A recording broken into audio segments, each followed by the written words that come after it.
We are live. We are live. Welcome.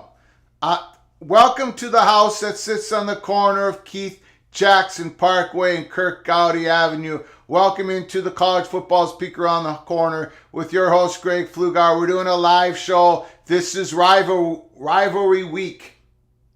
This is it. The last game last weekend of the regular season. We're going to be going through the games, but especially we're going to be spotlighting two games.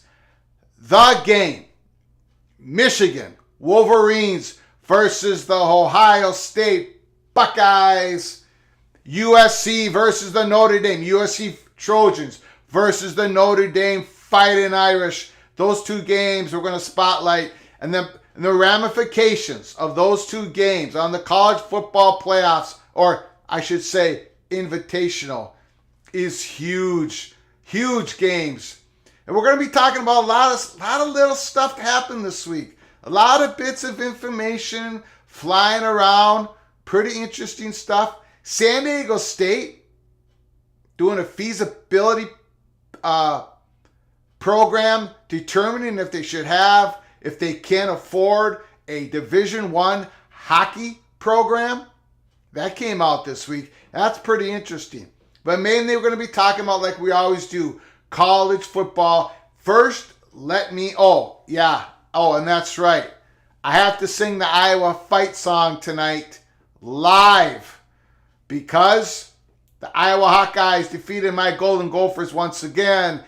And Eisman 57, a very generous Iowa Hawkeye, he watches the show. He put out a donation. If the Iowa Hawkeyes beat the Gophers, I would have to sing the Iowa fight song tonight on a live show. And as you all know, Iowa 13, Minnesota 10. So I gotta sing that song tonight. We got a lot to get to. First of all, let me advertise the show real quick on Twitter. I'm gonna go through my monologue like I always do. Put your comments down. We'll get to your comments as we see them. Just give me 1 second here and we'll get back right at it. Again, Rivalry Week. This is the last week. We wait all year for college football. We go through spring camp. We go through August camp.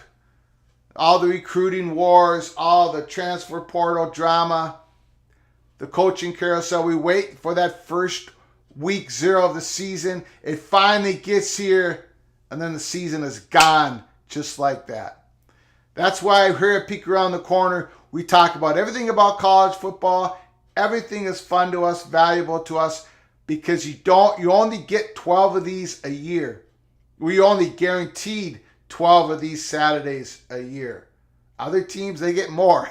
Not my Gophers. Not many of the teams out there. So every weekend is so special in college football. Let me get this advertised real quick here, and then we'll get to what we need to talk about, which is a lot of things here in Rivalry Week. Just hold on 1 second.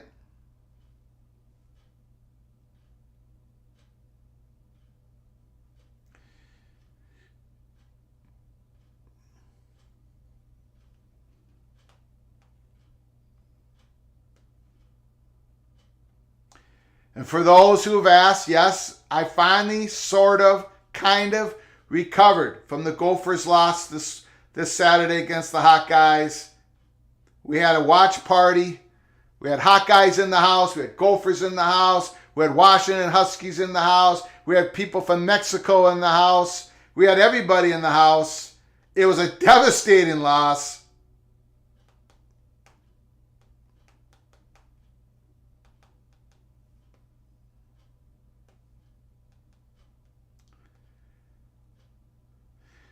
Okay, we got that done. Jeff Olson, Mr. Badger, is in the house. Mr. Wisconsin Badger, he says you're sounding better today. Thank you, Jeff. Thank you. Yes, I've been a little hostile. I've been on edge. And of course, next week, Gophers against the Badgers.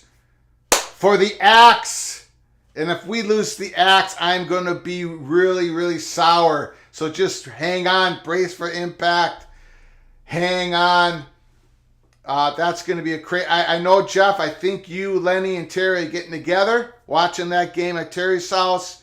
But you guys have to have Peek Around the Corner on, because we're going to be doing another watch party. Of course, Wisconsin, Minnesota. I think it's the 132nd time they're meeting. Badgers, Gophers for the Axe. We got huge games this week. Huge games. Of course, it starts out with the Egg Bowl, right? Mississippi State, Ole Miss. Lane Kiffin versus the Pirate Mike Leach. Is this Lane Kiffin's last game as the head coach of Ole Miss? How serious are those talks between Auburn Tigers and Lane Kiffin? I think they're pretty serious. I think Kiffin is going to take the next big profile job and leave Ole Miss. He's done a great job there. He has. They went to the Sugar Bowl last year. They won 11 games last year. They're 8-3 this year. They've taken a little bit of a step back, which I think most of us thought they would. Change of quarterback, change of offensive scheme.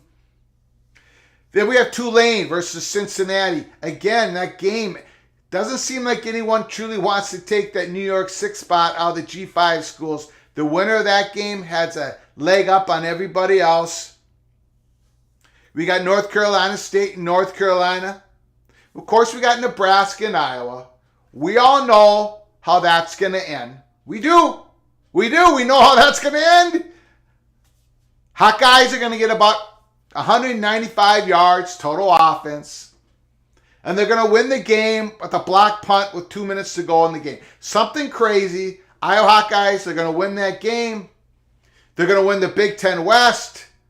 They're going to go off to Indianapolis. Yes, I'm still bitter. I'm recovering, but I'm still bitter. Hawkeyes, Nebraska. That's on Friday. Then the Saturday games, the 2 spotlight games, we're going to hit real hard. Michigan, Ohio State, USC, Notre Dame. Before we get to those 2 games, we got Georgia Tech, Georgia. We know the Georgia Bulldogs are going to roll, right? They're the number 1 team in the country, national champions. But that South Carolina Clemson game, it's just got a little bit more interesting, right? South Carolina's performance, crushing my Tennessee Volunteers. That game just got a little bit more interesting. Yes, Clemson, the big advantage over South Carolina, but not at the quarterback position.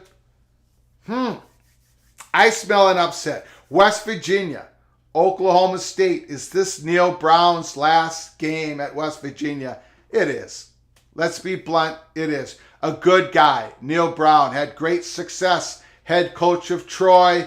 Gets the job at West Virginia. He just never was able to break through. He was never able to really recruit a good high school quarterback. He might have gotten one in the last class here from Arizona that, Nico Marshall, something like that. Kid from Arizona, I believe. But anyways, he's been redshirted this year. He's never able to break through. This year, Shane Lyons gets fired. Athletic director, he got released. The athletic director of West Virginia. So West Virginia is looking for a new athletic director. We got intel here at Peek Around the Corner weeks ago, as many of you know, that the money perch at West Virginia in Morgantown, they wanted to make sure that Hugh Freeze was going to be processed, was going to be looked at, was going to be given the chance. They want this to happen. We're going to see if it happens. Now remember, West Virginia doesn't even have they do have an acting athletic director, but they don't have a real athletic director right now to start the process. They got to hire one, and then they got to hire a new head coach. I would look for Hugh Freeze. I would look for Chadwell, the head coach of Coastal Carolina. Hugh Freeze might be out of reach for West Virginia when it comes to the money aspect. You remember, if they fired Neil Brown, they owe about 15, 16 million. Maybe some of that can be negotiated, but they're going to owe a lot of money to Neil Brown. They owed money to Shane Lyons. So we'll see. But this Saturday is highly probable that this is Neil Brown's last game as head coach of West Virginia Mountaineers. We got Oregon State. We got Washington State. We know about those heated rivalries. Oregon is trying to win that game against Oregon State so they can qualify to play USC in the Pac-12 championship game. And let's get to Notre Dame USC. I will get to your comments. Thank you for coming in the house. David M., Mo Envision, Grateful Trojan, Juan Carlos Hernandez, my brother-in-law from Mexico. Nice to see you in the house. Thank you so very much. Gracias. Grateful Trojan, I'll get to USC. I'll get to that Dion taking the Colorado job. But first, let's talk about, and then, of course, I have to sing the Iowa fight song live. So get those earplugs ready. Get those earplugs ready. I do not want to have damages. I don't want to be sued. Medea Flugar, the moderator, the little general's in the house. She says hi to everybody. Okay, let's get to these highlighted games first. USC, Notre Dame. Did I expect USC to be, what are they, 10-1? They're two wins away from getting to the College Football Invitational, 4-team Invitational. They got to beat Notre Dame, and then they got to beat probably Oregon, or maybe UCLA, or maybe Washington. I know all those teams are still alive. I did not think they're going to get there because of the defense. And the defense really hasn't been good. Outside of Tui Piloto, I know I didn't say his last name right. He's got 11.5 sacks, number 49. He is dominant. If they didn't have him, holy moly. But USC's got just enough defense. That offense, Caleb Williams, the quarterback, transferred, came with Lincoln Riley from Oklahoma to USC. He is the leading candidate to win the Heisman. Caleb Williams. He made one throw against UCLA that I jumped out of my seat. And that's not easy for me to do, as you all know. He was running, he was rolling left. And he threw, he threw it over to left sideline with his right arm. It was an unbelievable throw. It was an NFL throw. He's got an NFL arm. He's got NFL wheels. Unbelievable season. 3,480 yards passing, 65% completion percentage, 33 touchdowns, only 3 interceptions, a 167 rating, and the guy's sitting on about 300 and some yards rushing, and he's made every single play. And remember, every time USC has the ball in offense, they think they have to score because of their defense. So they're not playing field position. Yeah, Grateful Trojan. That crossbody throw. Thank you, sir. That crossbody throw to Kyle Ford, that's ridiculous. That throw, okay. Either Caleb Williams, he's going to be a number 1 or number 2 pick overall in the NFL draft. That throw was absolutely ridiculous. USC lost their star running back, as you know. Jordan Addison, they got the great receiver. He's got 51 catches. He's been nicked up this year. The transfer from Pittsburgh. But man, this is Tui Piloto's team. This is Caleb Williams' team. This is Lincoln Riley's team. And the scary thing is that Lincoln Riley hasn't even really gotten a full class of his own recruits. Like, he knows he has to get defensive help. And he did always struggle a little bit in the defensive secondary, getting that talent, getting that developed in Norman, Oklahoma. But he should be able to be more successful out there in Southern California. And let me say this, Grateful Trojan and other USC Trojan fans out there. Y'all coming to Big Ten country in 2024.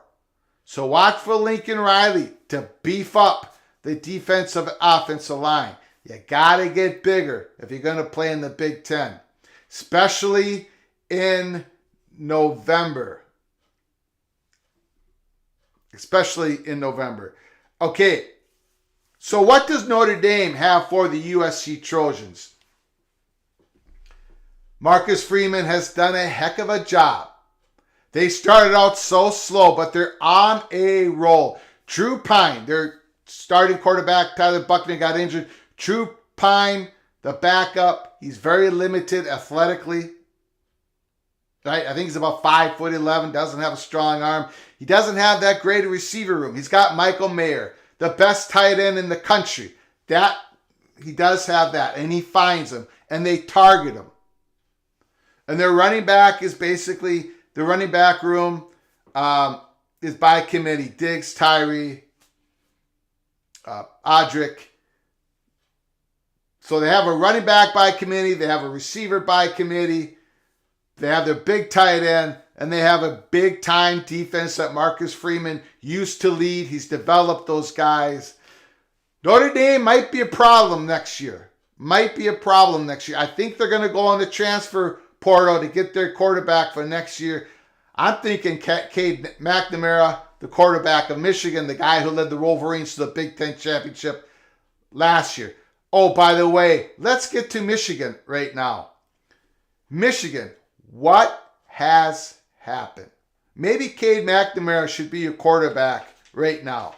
Maybe Jim Harbaugh should make the switch. I know he won't. But man, something is wrong with that passing offense. It's in the decline the last 4 weeks. It's not just J.J. McCarthy's fault. It isn't. This is his first full year as a starter. He's going to have some growing pains. He flourished against weak teams with that weak schedule. Remember how weak that schedule is for Michigan? I mean, pathetically weak, right? And he dominated those teams early in the season. His completion percentage at one point was 77% on the year. It has dropped all the way down to 66%. He can't even make the easy throws right now. He missed so many passes in that game last week or Saturday versus Illinois. Really, he missed some shots. He made some good throws, but he put himself in such a bad position because he missed the easy throws. And then it's not just about him. Michigan's wide receiver room, we talked about it before the start of the season, is weak. Ronnie Bell's about the only guy they really got. Cornelius Johnson, he's a hit and miss. They got some good young tight end. They got this Love Lane guy. He's very promising. Then, of course, they've got the great running back, Blake Corum. But how healthy is he for this game? He got injured against Illinois. He says he's ready to go, but is he ready to go? And then the Ohio State Buckeyes. C.J. Stroud. I had him as the Heisman favorite the whole season, but now I've got him second behind Caleb Williams. C.J. Stroud, almost 3,000 yards passing, 66.4% completion percentage, 35 touchdowns, 4 interceptions. The Buckeyes have their own issues. Their running backs are all dinged up. It was just reported today that Trayvon Henderson was again seen with a boot on his foot.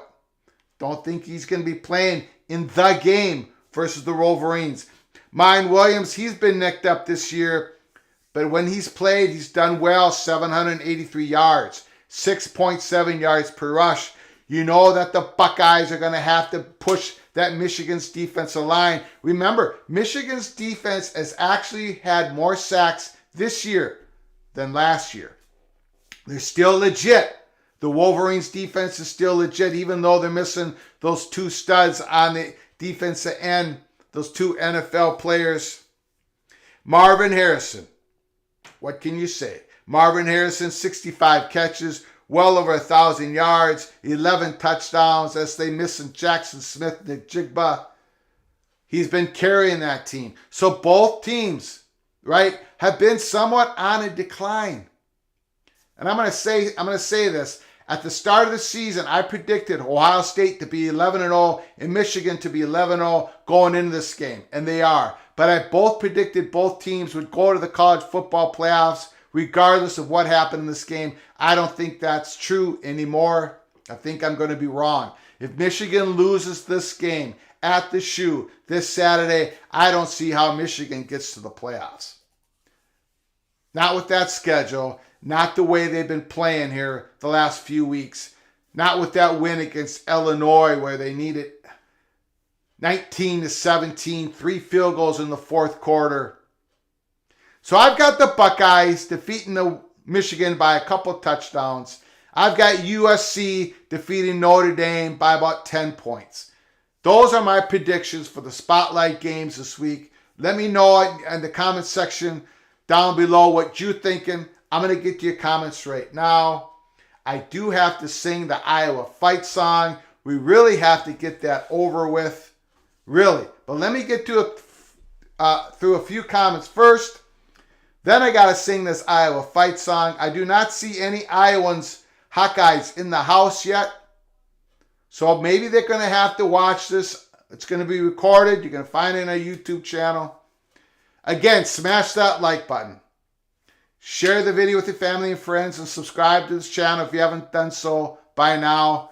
And if you want to contribute donation to our channel, just hit that super chat, that $sign.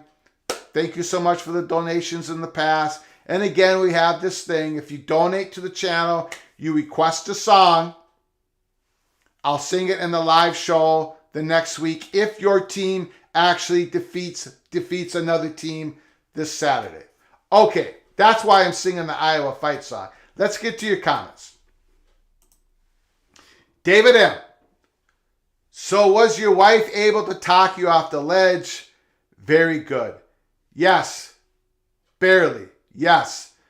She didn't talk me off the ledge. What Mireya Hernandez Garcia Flugar did is she fed me really good food like she always does. So that what kept me off the ledge. Hold on one second. I got to clean something up.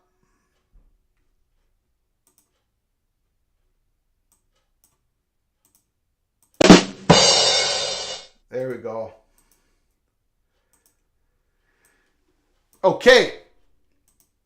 Monivision. I'm here for the sing-along. Yes, we're going to have to get to that song pretty soon because people want to get the earplugs in. They want to get ready. Grateful Trojan is Caleb Williams, the Heisman frontrunner, finally getting some national exposure. Mr. USC Grateful Trojan. Caleb Williams has been getting a lot of national exposure. He has. He really has. I mean, he was the quarterback of Oklahoma. Everyone's been talking about USC. But like you and I have said, he had his Heisman moment against UCLA Bruins, and he pulled it off. He pulled it off. Speaking of pull it off, Monivision, watch Nebraska somehow pull it off. No way is Nebraska winning that game against the Iowa Hawkeyes. No way. Even if they dominate them, I'm still bitter. I'm still bitter. Iowa finds ways to win. Nebraska finds ways to lose. I hope Casey Thompson plays in that game to have it be competitive. Let's get the Grateful Trojans question here. Love the idea of Deion taking the Colorado job. Does Colorado finally step up and pay a coach and put together a name, image, and likeness program? What Grateful Trojan is talking about, there was a report that Deion Sanders is being targeted by Colorado Buffaloes and South Florida Bulls. I didn't really read too much of the article in the sense that I don't know. Did it say Grateful Trojan? Did it say that Deion Sanders had interest in both those jobs? I think it did. Let me know. I only saw the highlight, the title of the article. Let me know. There's interest both ways on that. It would be awesome if Colorado got Deion Sanders. I mean, talking about a lift up that program. But, man, I don't see it happening. I don't see it happen. I see Deion Sanders sticking in the Southeast.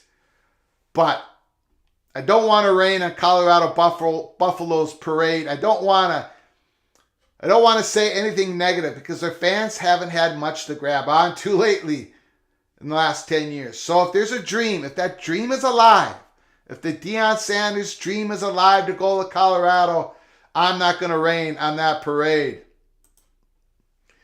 Monavision, thank you so much for the $10 donation. I appreciate you, sir. You're helping us keep the lights on here at Peek Around the Corner. Appreciate you so very much. Don't give a damn for the whole state of Michigan. Warm up those pipes. Warm up those pipes. It sounds like Monavision is saying this. If the Buckeye, what are you saying, Monavision? What song do you want me to sing? What song do you want me to sing? I guess it's I don't give a damn about the whole state of Michigan. But let me know. I'll sing it on the next live show. But I appreciate, that's the song.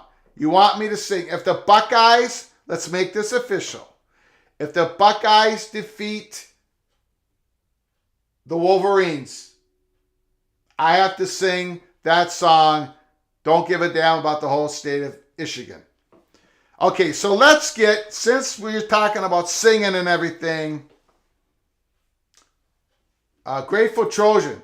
Sources close to Sanders says he's been in discussions with power brokers at both Colorado and South Florida about the coaching vacancies. Okay, thank you so much, Grateful Trojan.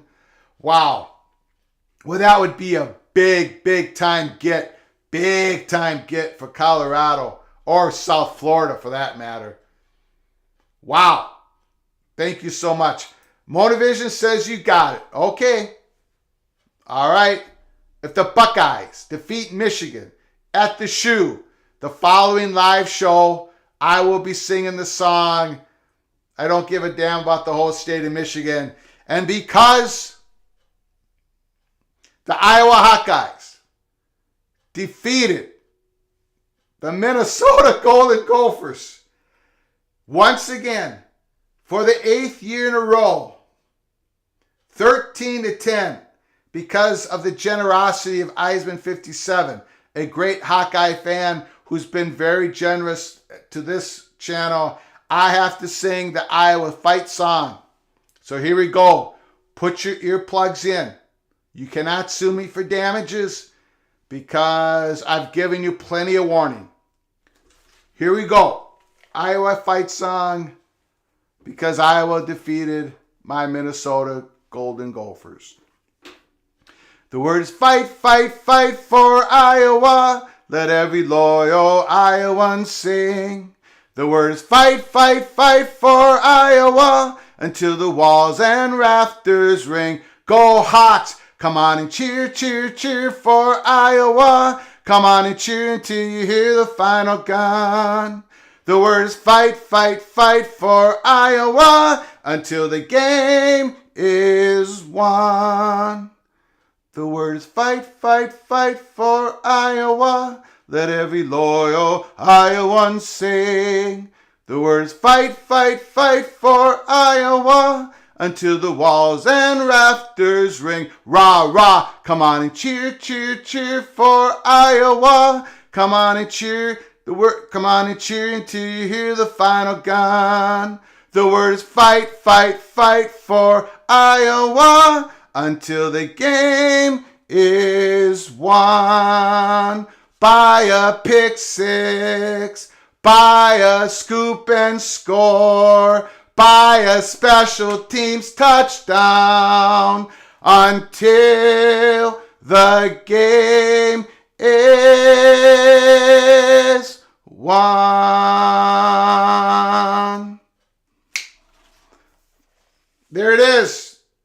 There it is. That's the fight song for Iowa. There it is. It's over.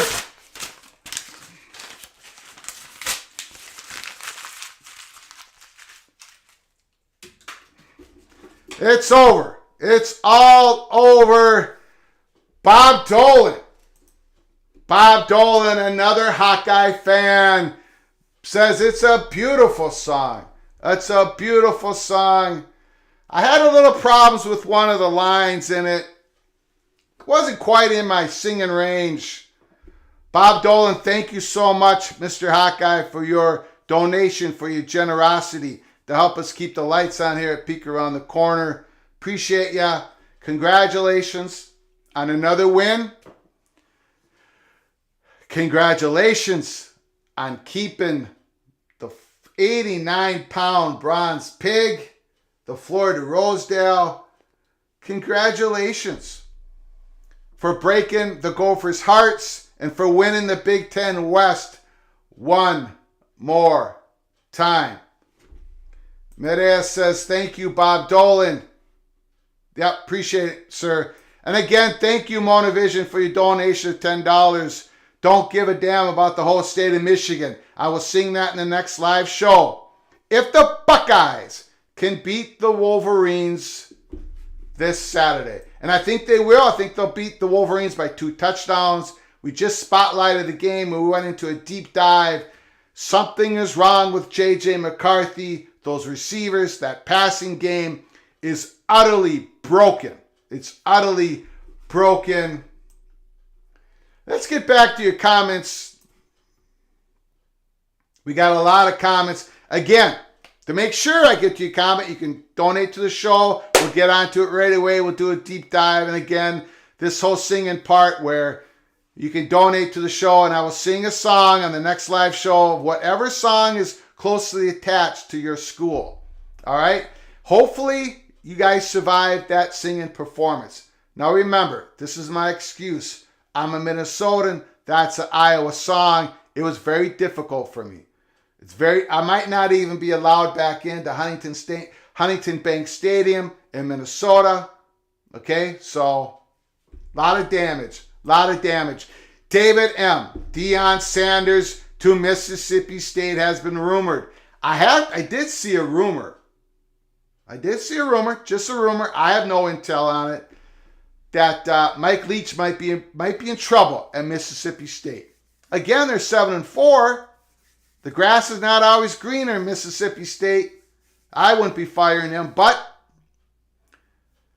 I am hoping, as a Golden Gopher, there's a receiver on the Mississippi State Bulldogs, Jaden Walley. For whatever reason, he was catching 55 passes a year for a few years at Mississippi State. For whatever reason, he dropped down to about their 5th receiver. His younger brother's a star cornerback at Minnesota, Justin Walley. I'm hoping Jaden Walley enters the transfer portal. But Jesse Wilson from Alabama, the Washington Husky fan from Alabama, says, good evening.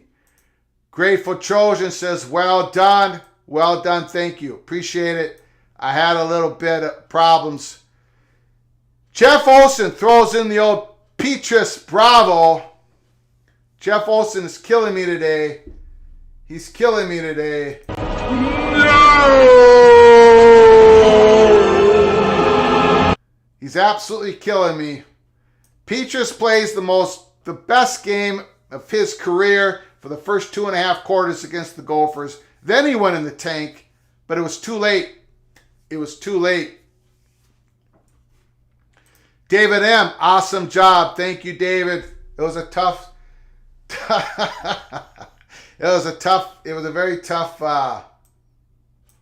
very tough song to sing for a Gopher. Terry Nord is in the house. I came here to peek around the corner to feel better. Terry Nord is a Gopher. Big Gopher fan. I came here to feel better. And you are singing the Iowa fight song. Are you wearing a Hawkeye sweatshirt too?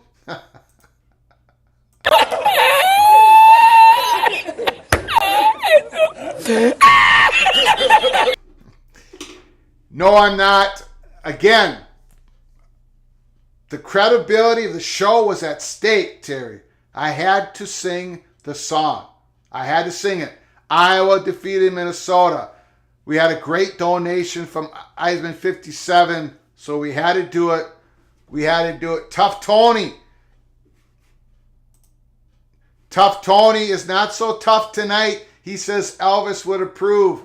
Thank you, sir, Elvis Presley. You couldn't have given me a better compliment, even though you are way off. Elvis would have never gotten some of those notes incorrect like I just did, but thank you so much. Monavision, Barbershop Quartet, -3. Thank you so much. After the Buckeyes defeat the Wolverines, hopefully I don't give a damn about the whole state of Michigan, but we shall see. I'm going to have to start practicing because I think the Buckeyes are going to whoop up on the Wolverines. Market Text, nice to see you back in the house. Appreciate it. I don't know which is a tougher job. Mississippi State playing that schedule or Colorado trying to get that administration on board with top-tier athletes. Yes, Colorado's administration is way behind the times. The NIL program is way behind the times. That football program is just going straight into the ground. Can they get Deion Sanders? Can they get Neon Deion Sanders? I would have never have guessed it if it happens. But according to reports today, they are in talks. Deion Sanders in Colorado, Deion Sanders in South Florida. You'd think Colorado would have to do a couple things.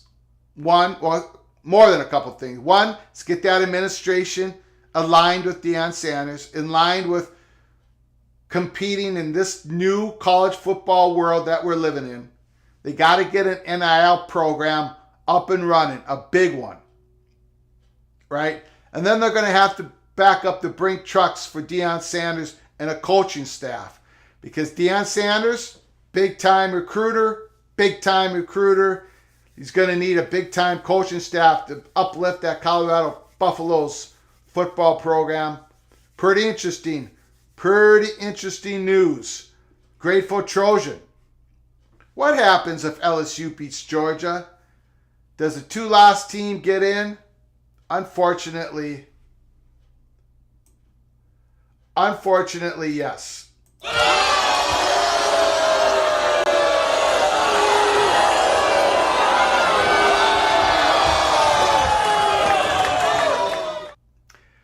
Unfortunately, yes. Now, I'm not going to mind that in the new expanded playoffs, right? That's going to happen a lot every year. Three teams with 3 losses.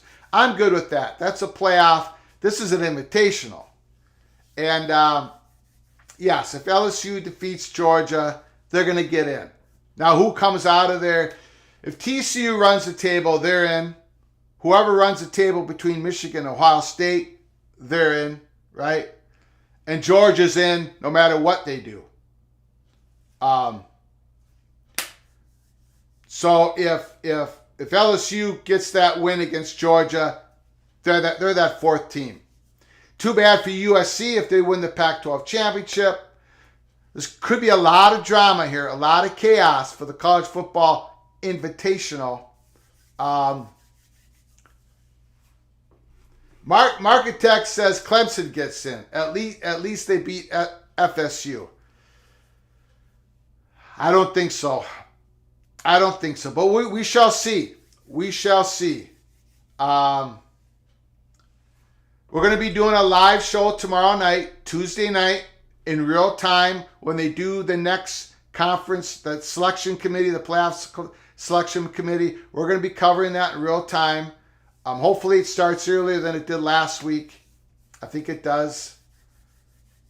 I think a 2-loss LSU gets in, though, if they beat Georgia. I don't see how they could keep LSU out. It's going to be a lot of upset people. Monavision says it would take a lot to get LSU in, especially after Tennessee getting blown out. It would take a lot, but beating Georgia, the number 1 team in the country, I think gets them in. I really do.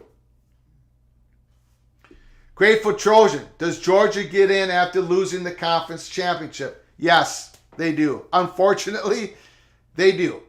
They will. They're the number one team in the country. They're the defending national champions. Now, that shouldn't have anything to do with it. But they're locked in at number one. If they lose to LSU, they're not going to go from 1 to 5. So let's say the Buckeyes, in my opinion here, if the Buckeyes defeat Michigan, the Buckeyes go on to whoop up on Iowa in the Big Ten championship game. If, let's say, LSU defeats Georgia in the SEC championship game, I think what you're going to have is the Ohio State, LSU, Georgia, and TCU. I think USC will miss out. But we shall see. Monovision says, assuming Georgia, Ohio State, and TCU are top 3 and USC loses to Notre Dame, who gets the 4th spot? Well, I think, Michigan then comes back into play. Right? I think at that point, Michigan comes back into play. Even with that weak non-conference schedule, I think they get back into play and could grab that 4th. But then you've got this Clemson situation as well. If Clemson wins out, then they'd be the ACC champion. They probably get ahead of Michigan, right? So in that instance, I'd say Georgia, Ohio State, TCU. If Clemson wins the ACC championship, Clemson would be that 4th school. I do think Michigan's in trouble if they lose to Ohio State, especially if they lose by a couple of touchdowns. Tony, Greg, give me your thoughts on Drake May entering the portal. Oh, what's this? Greg, give me your thoughts on Drake May entering the portal to go to a national champion contender next year. Georgia comes to mind. I mean, are you saying, Tony, that there's rumors that Drake May is going into the transfer portal? Wow, I hope that isn't true. Drake May has had an unbelievable season for North Carolina. Huge. He's going to be the number 1 or number 2 guy picked in the 2024 NFL draft. What a player. What a player. I got to believe he stays at North Carolina. Because it's not going to... in this situation, Drake May transferring won't help his NFL stock any, because his NFL stock is already at the very highest peak. He can't get any higher, right? I mean, the NFL guys are just drooling over him. To transfer, to try to go for an NFL, for a national championship, yeah, I just don't see it. I don't see it. But let me know if that's a real rumor out there. I love these speculative questions, though. I love them. Keep them coming. Grateful Trojan. So in that scenario, you think USC would be out after wins against UCLA, Notre Dame, and Oregon, all in a row, and the only loss being a 2-point conversion on the road to Utah. You make a great defensive USC, Mr. Trojan. Grateful Trojan. I'm not saying what should happen. I'm just saying I think it will happen. So it's not about what I think, but it's what I think the committee will do. They'll put LSU in. LSU, SEC champion, defeating Georgia. They're in. They're not kicking Georgia out. They're not kicking Ohio State out. They're not kicking a undefeated TCU out. So for Trojans, you might want something more to happen. One more thing to happen, right? TCU losing, possibly. They could lose, They've had a great year. Sonny Dykes has been awesome in his first year head coach. You know how much I love Max Duggan. Kendra Miller, their running back. Quentin Johnston, a tremendous wide receiver, and he's going to be a great wide receiver in the NFL. But they could lose to Kansas State. They could lose to Kansas State. And speaking of Kansas State, are they going to lose their head coach, Kleiman, to Nebraska? And let me say something about Nebraska Cornhusker fans. I don't know if there's any Cornhusker fans in the house or not, but you guys are crazy. I've been okay, so we've had this. We had a hot board. We ended up with Bill O'Brien being the selection. Doesn't look like it's going to be him. That's who we picked. We had our reasons because he's a Big Ten. He was a former Big Ten coach, knows Big Ten football, a very mature guy. We think Trevor Alberts would be. We thought all the other guys would either take the job or Trevor Alberts wouldn't be interested in him. Whatever. But there's a report out there that Lance Leipold could be the guy, right? Nebraska 247 says they're getting a lot of steam on Kleiman and Lance Leipold. And the pushback from the Nebraska Cornhusker fans on Lance Leipold being the possible next head football coach, unbelievable. Lance Leipold, you should thank your lucky stars if Lance Leipold becomes your head football coach, Nebraska Cornhusker fans. What are you talking about? The message boards, they're ripping on the guy. How can you rip on him? Look at what he's done. Look at what he's done. He was a legendary coach. He is a legendary coach. Division III, Whitewater, Wisconsin. He goes to Buffalo, does a great job at the MAC conference. Kansas, second year in, they're going bowling. And what do the Nebraska Cornhusker fans say when Nebraska writers are talking about how Lance Leipold could be their next head football coach? They're talking about, what has Lance Leipold done? What kind of defense does he run? Look at Kansas Jayhawks defense.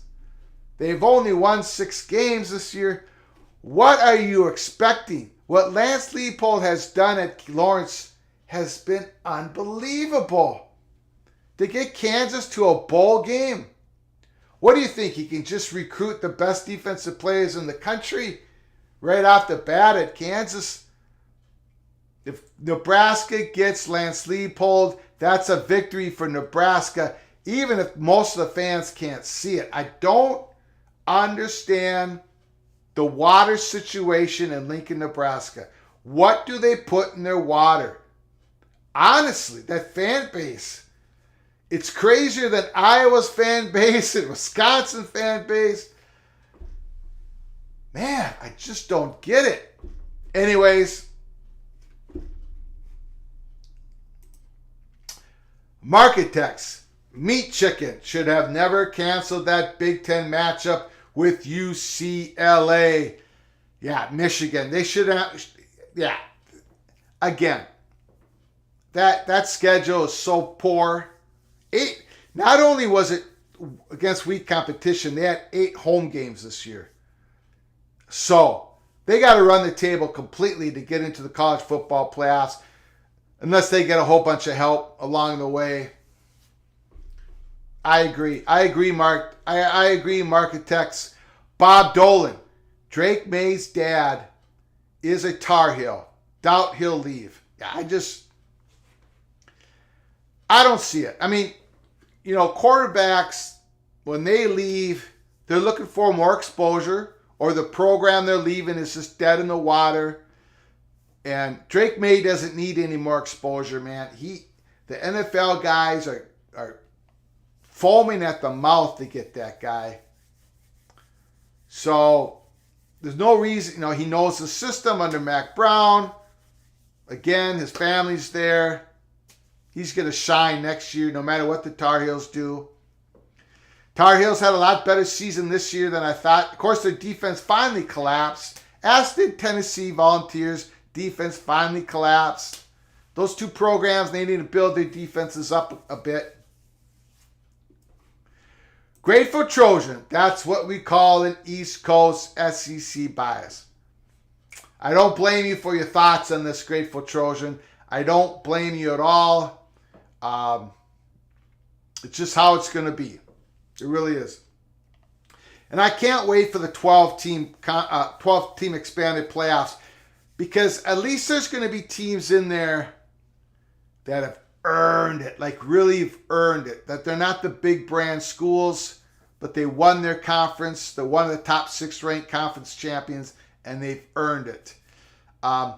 We're still going to have debates, right, over those 6 at-larges, right, between that 6 at-large team that just made the playoffs versus that 7th, 8th, and 9th at-large team that just missed the playoffs. That's all fine. That's all part of college football drama, right? That's cool. We're still going to have that part. But at least it isn't going to be about between 4 and number 5, where there's it's hard to decide who should get in. And it looks like it's going to be 2024, right? They got that college football playoff distribution model all figured out. They got it voted on. One last hurdle is the Rose Bowl. So they got to figure out what they're going to do with the Rose Bowl. And when that's figured out, looks like we're going to have our 12-team expanded playoffs starting in 2024. And the money involved in that coming down, filtering into the athletic department's budgets, they're going to need it. They're going to need it. All in the G5 schools, man, they're going to be making more on that college football playoff money than they do with their media money that they get from the conference. So it's going to be great for college football. Marketech thinks I think a one-loss conference champ, South Carolina, gets in. So a lot of support for USC, Southern California. Lots of support for Southern California. I will say this once again. If you've got a one-loss Georgia, 2-loss LSU that just defeated Georgia, undefeated Buckeyes, undefeated TCU, and a 1-loss USC, who do you think are the 4 teams that get in? I think USC is unfortunately out, but a lot of people here are supporting USC to get into the 4-team invitational. Tony, has there ever been a 2-loss team in the Final Four? No, it hasn't. Grateful Trojan? No. Tony, USC wins out there in my opinion. More support thrown towards the University of Southern California. Marketechs, Nebraska fans are delusional. They think kids care about the teams from the 90s. They wanted Tressel a couple years ago. He was dynamite at Youngstown State. What Nebraska needs to do, in my opinion, and of course I said this throughout the Scott Frost years, is they need to get a head coach who knows Big Ten football, who will beef up those offensive defensive lines. Nebraska hasn't done it. Scott Frost never cared to establish a running game. He never cared about establishing RB1. His recruiting rankings were always good, but they were inflated by 4-star players that other schools did not want. I could name them, but I won't on this show. They did horrible in the transfer portal. They lose guys that were very valuable. Wan'Dale Robinson was the big one. Most of the guys they got in the transfer portal did not pan out at all. Nebraska needs a Big Ten football coach who knows Big Ten football. That's what I think.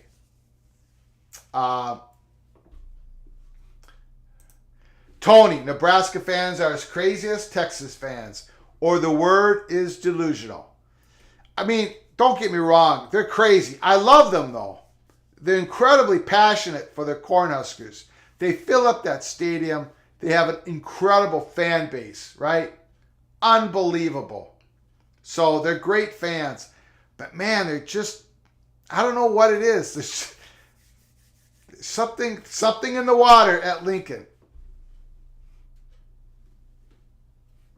Tony, Drake May leaves, Gophers wins. That's my hope, pure speculation.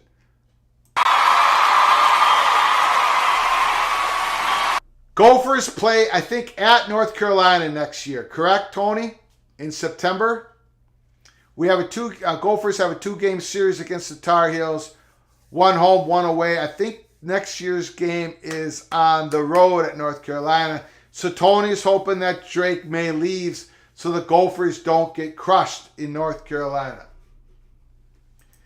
Grateful Trojan. Love talking ball with our new conference fans. The Trojans can't wait to be in the Big Ten. There would be no doubt whether we would be in or not if we were Big Ten members. That's true. If you win the Big Ten with just 1 loss, you'd probably be in. That is very true. We'll see. I'm rooting for you, Grateful Trojan. I'm rooting for USC to make the playoffs, but I think you need a little bit more help. And you probably will, right? But I would focus on Notre Dame. Marcus Freeman, that defense. So focus on Notre Dame. And then it looks like you're going to have to play Oregon, if I'm correct. If Oregon beats Oregon State, you're going to have to play Oregon. So you got 2 tough matchups. Whoa! Monavision. Monavision comes in. Nebraska needs Luke Fickell. Luke Fickell. With Luke Fickell, now he knows Big Ten football. We all know that, right? Would Luke Fickell leave Cincinnati to go to Nebraska? Well, Nebraska would have to put up the money, and they will. Money is no object for Nebraska. I haven't heard that name speculated much because most of us think Luke Fickell is going to wait for that huge job in Ohio State once Coach Day leaves, Ryan Day leaves to the NFL. But could Luke Fickell take the Nebraska job? I haven't heard that name much. If they did get Luke Fickell, that would be another victory for Lincoln. There's a lot of good coaches out there. I don't think they're going to get Matt Rule. I don't think Deion Sanders. I don't think any of that was serious. I think Trevor Alberts has to get someone who knows Big Ten football. Grateful Trojan. We still have a ton of hate from Reggie's situation, Reggie Bush, and the celeb scholarship crap. Yeah, I agree with Marketects. I think the Reggie Bush is a dead issue. I don't think anyone... I just think... Now, look, I could be wrong. And maybe I'm in the great minority in thinking this. But I think a 2-loss LSU gets in. But I could be wrong, Trojan. I could be wrong. It's just beating Georgia in the SEC championship game. The way that committee thinks, I think LSU is in. And I don't think they're dropping Georgia all the way out. I think an undefeated Buckeye, undefeated Horned Frogs get in. Lots of things could still happen here. We're not done. We're not done. Bob Dolan, Mr. Hawkeye. Leipold is as good as Nebraska can hope to do. He's already a Hall of Famer. I agree. Leipold would be outstanding. He'd be a great... That would be a win for Trevor Alberts. So what is going on with the Nebraska Cornhusker fans?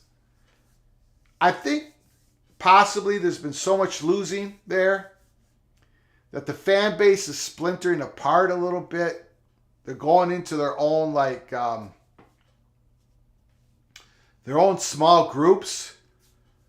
So any name that pops out there, there's 80% of the fan base that doesn't like it, unless it's Urban Meyer, of course. Then they all... I don't think Urban Meyer should take any job. I think emotionally, mentally, he's not fit to be a head coach right now. Just my opinion. The stories that came out of Jacksonville, very alarming. Urban Meyer, Hall of Fame, legendary head coach. But man, I don't think he should coach right now. Or maybe ever again. But he should take another year at least. I agree, Bob Dolan. Leipold would be a great selection. Pay that man his money, Ryan Day. Ain't going nowhere. That's Monavision. The only thing I would say about that is he might have that NFL itch that he needs to scratch. But if he doesn't have that NFL itch, he's not going anywhere. Mona Vision, who was so very, he gave us a donation. I think it was so much. If the Buckeyes beat the Wolverines, I have to sing his song that he gave. Don't give a damn about the whole state of Michigan. Buckeyes, Wolverines, the game. Early in the show, we did a spotlight deep dive into that game. I've got the Buckeyes winning by a couple touchdowns. Again, if you haven't done so, please smash that like button. Subscribe to our channel if you haven't done so, and share the video with your family and friends. This is College Football Speak Around the Corner. It's a national show. We do a couple live shows every week. We do about 3 or 4 recorded episodes. We drop early in the morning every single week. We cover everything in college football because to us, everything in college football is so very, very important. This is the College Football YouTube channel that's for passionate college football fans from East Coast to West Coast.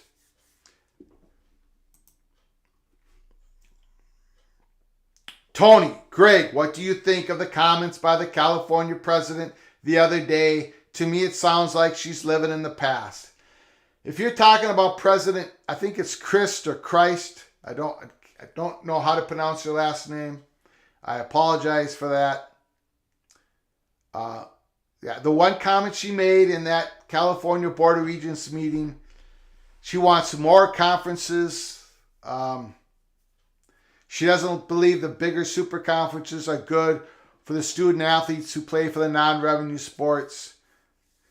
She's got some argument to make on that point, but we're not going to more conferences and smaller conferences at this time. 20 years down the road, 10 years down the road, I don't know what's going to happen. Because realignment never sleeps, and we know the history is it's very hard to maintain these super conferences. However, there is a consolidation of sport content that's creating these super conferences right now. If you want more of that, you can go back to my very first episode at Peek Around the Corner. It's our manifesto. You can go all the way back to episode 1. We talk about all the reasons why things are happening the way they're happening right now. I think she's a little off base, but again, right, her job is to push and pull for University of California, Berkeley. If she had it her way, UCLA would probably be blocked from going to the Big Ten. I thought UCLA's president, Gene Block, was very impressive in that meeting. December 14th, that's the new decision day. Does UCLA get blocked? Or do they get toll taxed? Or does the University of California Board of Regents do nothing at all? Hopefully, we get that decision December 14th.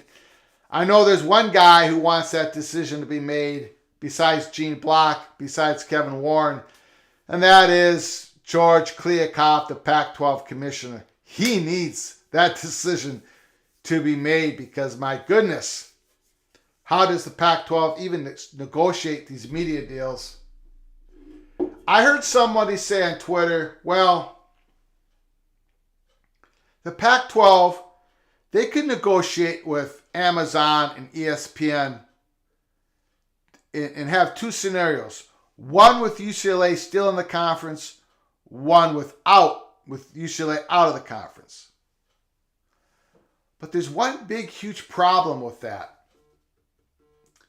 You're negotiating with Amazon and ESPN for the Pac-12 under the scenario that UCLA will be in the conference. I think that's almost impossible to do for this very reason. If you're acting in the scenario that UCLA will be still in the conference, well, somebody else is going to be out of the conference. An Oregon will be out of the conference, or a Washington will be out of the conference, or Stanford will be out of the conference, or 2 or 3 of those schools will be out of the conference along with USC. So that's why I know there's a whole bunch of people saying, well, they could go both ways. They can negotiate UCLA in, UCLA out, get a number for in, get a number for out.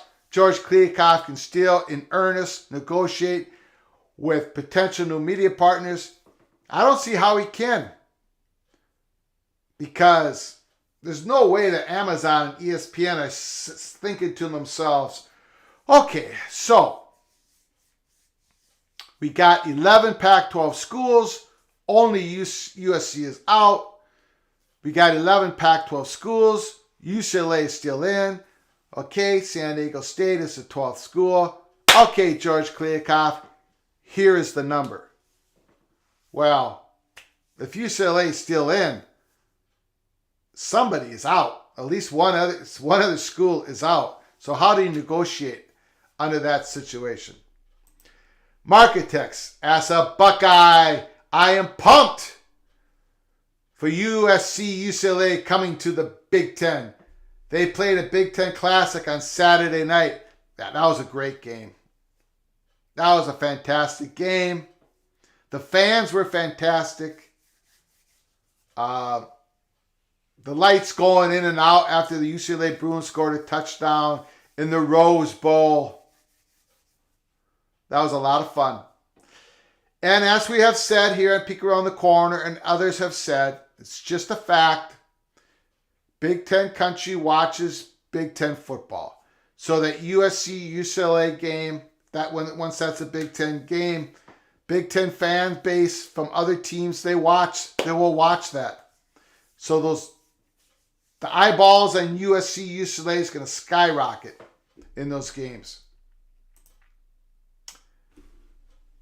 As a Gopher fan, I hope Nebraska hires Les Miles. Yeah, that's not going to happen. That's not going to happen. When the Gophers hired PJ Fleck, there were people in the Minnesota media who wanted Les Miles to be hired. I'm sure glad we did not hire Les Miles.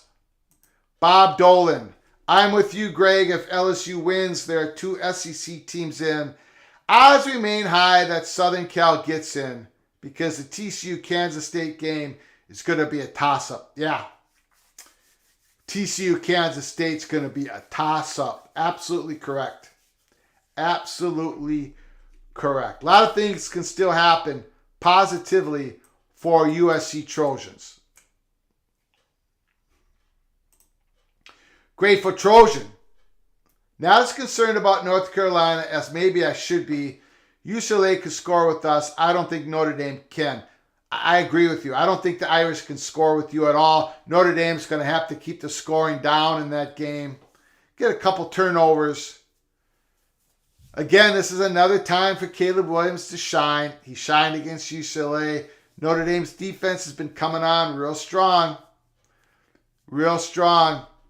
Monovision. If UCLA is blocked, Warren in the Big Ten would take Stanford, Oregon, and Washington out of spite. Out of spite. Don't think Warren's going to do anything out of spite. And remember, he's going to have to get Fox Sports agreed to whoever he takes. He's going to have to get the Big Ten presidents aligned around him. He's going to have to swing the votes, right? If UCLA gets blocked, what an epic day it's going to be. And of course, we're going to be covering it here at Peek Around the Corner. It's going to be crazy. It's going to be crazy. It's not going to do the Big Ten all that much harm. It's not going to do USC harm at all. But man, it's going to do UCLA a lot of harm to the athletic program, which is the front porch of that university. UCLA Bruins is going to be hurt dramatically if they are blocked. Again, I still don't think it's going to happen. But there's a greater opportunity for it to happen now than at any point during this whole process. Tony, $1 million question. Who wins, Gophers or Wisconsin?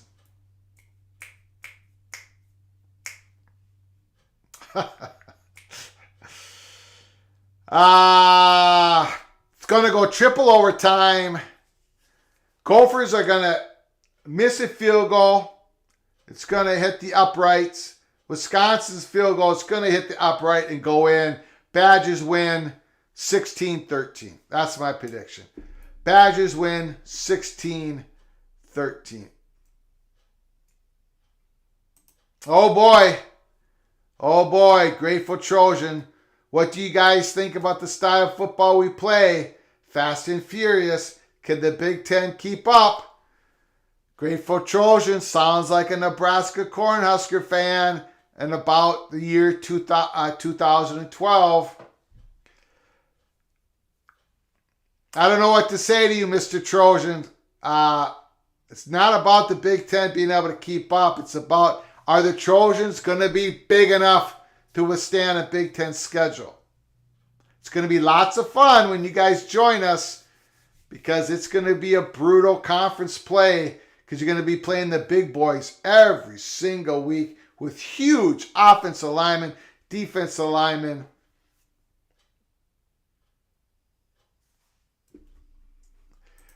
Tony, Grateful Trojan, know the speed will be a real problem for most Big Ten schools. Marketects, USC will force more Big Ten schools to modernize their approach. Urban Meyer and Ohio State made a bunch of teams change. And USC will push more teams that way. Once again, your humble host is in the minority. Most Big Ten schools aren't changing because they get their big players. That's what they can get, so they get them. They're not going to change their program. Nebraska, when Scott Frost was hired, he said, I'm going to make the Big Ten adjust to us, and look what happened. USC is going to have to get bigger, my friends. They're going to have to get bigger. They're going to have to get uglier. You know, Ohio State is just not about speed. They bludgeon you as well. So does Michigan. USC is going to have to get bigger. But looks like I'm in the minority once again at Peek Around the Corner. And that's the way I like it. Tony, expect Northwestern to grow the grass.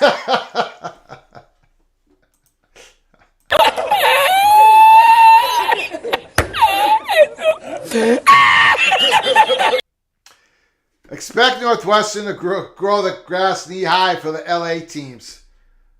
Yeah, I mean, absolutely. Motivision, Ohio State can keep up. Yeah, there's a couple teams that are going to have the speed of USC in the Big Ten.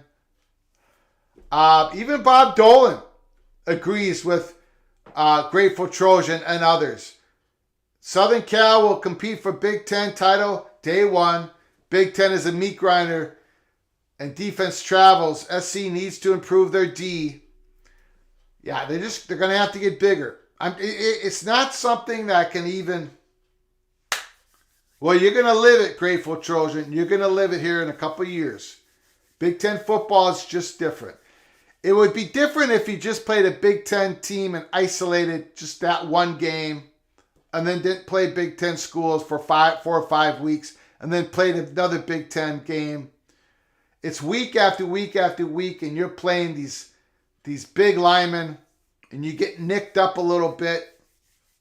You need that 300-pound defensive tackle as your second string, as your third string. You got to beef up for Big Ten football. It's going to be lots of fun. Marketects, I'm sure Southern Cal can get their D-line recruits, but their defense would struggle big time if they were in the conference this year. Yep, Lincoln Riley, he's got time. That's the great move that USC made. Not just to be able to get Lincoln Riley, but they got him a couple years before they joined the Big Ten. So Lincoln Riley's got time. He's got this big, his first big recruiting class, another one. You got the transfer portal. You have that great NIL money that's coming USC. That is why USC wanted to get to the Big Ten so much. We talked about it March 31st when we broke the story and all the months throughout during the spring and summer. USC money perch. They did not want to give money to NIL and to keep USC up with the other Big Ten and SEC schools when it comes to revenue. They didn't want to double dip. USC donors wanted to focus in on the NIL part of it. And of course, some money to facilities. But they did not want to see USC be $35 million behind the top Big Ten schools and the SEC schools every single year.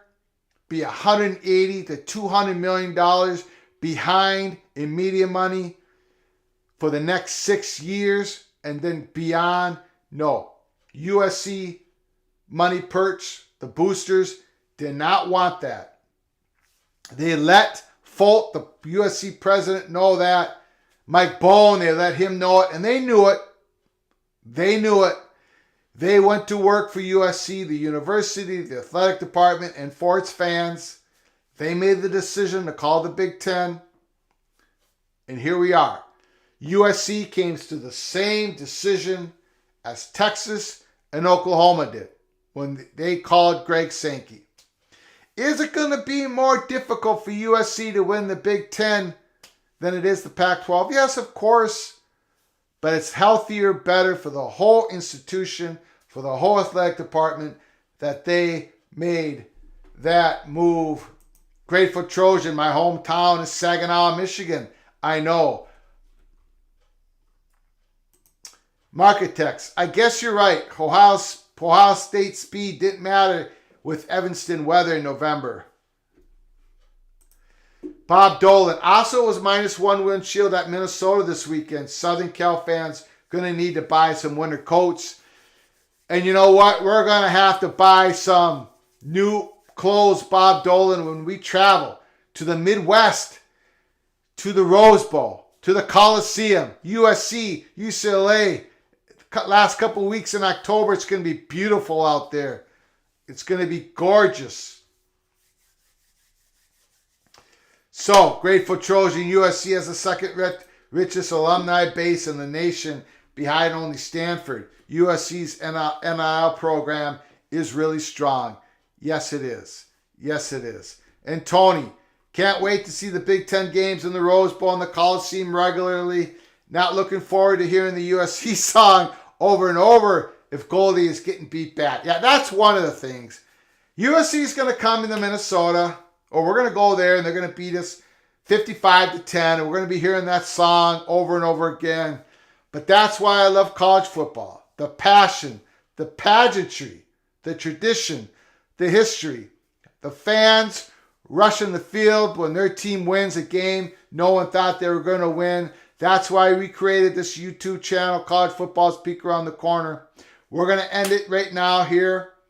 We've been on for about an hour and 15 minutes. I appreciate you all coming here at College Football Peek Around the Corner. We did a deep dive in USC versus Notre Dame, Michigan versus Ohio State Buckeyes. The game this Saturday. So thank you so much. I sang the Iowa fight song live. There was no Hawkeye fans in the house. So they're just going to have to catch it. They're going to have to go back and watch it. We got through it. Hopefully no damage was done. Mona Vision has put a donation in. I'm going to have to sing I Don't Give a Damn About the Whole State of Michigan if the Buckeyes beat the Michigan Wolverines. Thank you for your donations. Thank you for smashing the like button. Until next time, from all of us at Peek Around the Corner to all of you, please, you all take care of each other. Thank you so very much.